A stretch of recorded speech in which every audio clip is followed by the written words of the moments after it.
Welcome viewers, just like every pharaoh needs a pyramid, and every king needs a palace, every entrepreneurial billionaire needs a tower to call their own.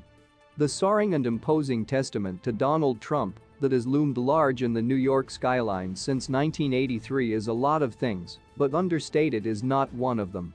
Its 58 stories wrapped in a glass exterior offer outsiders a glimpse of nothing except perhaps their own reflection staring back at them. Since its construction in 1983, Trump Tower has been one of the most desirable Fifth Avenue residences and home to its fair share of controversy.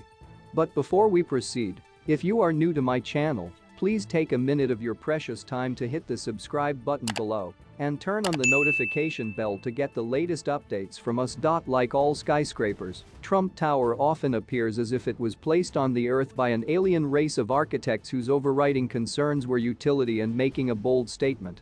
As a rule, towers have little time for aesthetics or the surrounding environment. Their prerogative is power, positioning, and pomp.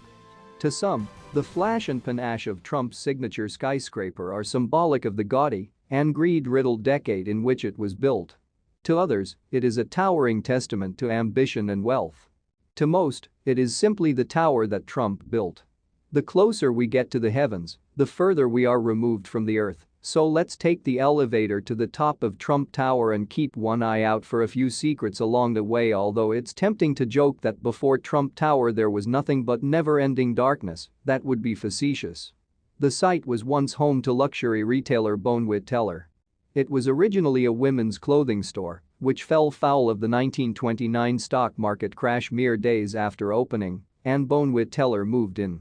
Bonwit Teller enjoyed a reputation as one of Fifth Avenue's signature stores.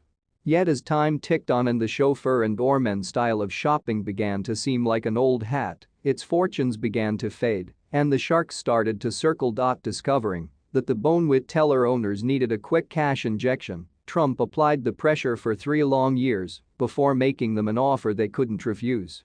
Trump purchased a site for $15 million and promptly ordered the wrecking balls to start swinging. Much to the shock of New York's art community, the building's intricate grillwork and priceless sculptures were also reduced to rubble, via the New York Times.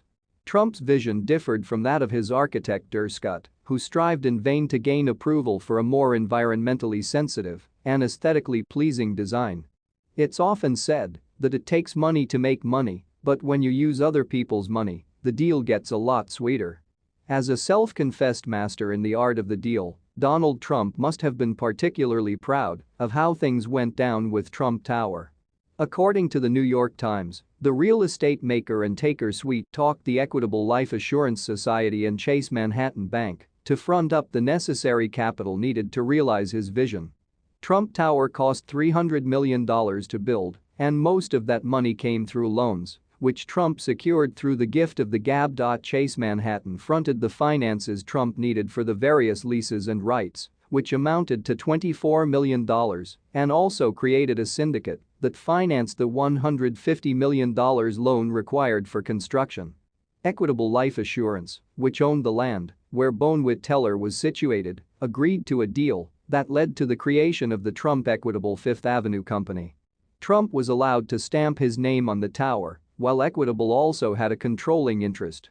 Equitable's Mr. Peacock explained, "The Hyatt really got us acquainted with Donald, and that led us to the next big one. Donald was the only developer who made sense to us." However, the New York Times reported that in 1986, Trump decided he wanted the tower all to himself and made a deal to purchase Equitable's interest. CNN reports that before the skyscraper's opening in February 1983, rumors began circulating that the recently wed Prince Charles and Princess Diana were seriously considering buying an apartment in Trump's building. The Associated Press quoted an unidentified source saying that Trump had even met with Buckingham Palace aides. Please tell us in the comments and remember to subscribe as well. Thanks.